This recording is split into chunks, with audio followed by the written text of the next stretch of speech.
ndabaramukije kaze mu makuru ategekanya uko ikirere kizoba kimeze ejo ku munsi w'Imana igenekerezo rya mbere Ntwarante umwaka w'ibihumbi 2026. Imbere y'umutaga hitezwe ikirere kizoba kirimo izuba n'ibicu bike bike ahatari hake mu gihugu cacu uretse Ibururi, Imakamba hamwe no mu Rutana mu ntara ya Burunga hamwe no mu Ruyigi mu ntara ya Buhumuza hitezwe ikirere kizoba kirimwo ibicu byinshi.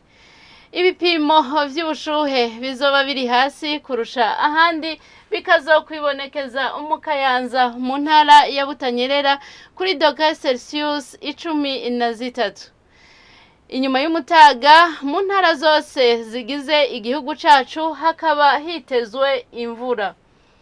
Ibipimo vy'ubushuhe bizoba biri hejuru kurusha ahandi bikazokwibonekeza mu Cibitoke mu ntara ya Bujumbura kuri °C 27.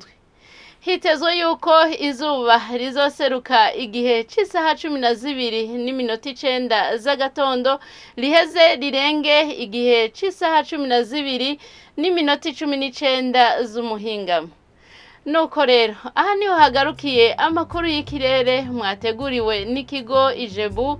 Adeline Ngenze buhoro nije nayabashikirije, mwakoze kuyakurikirana.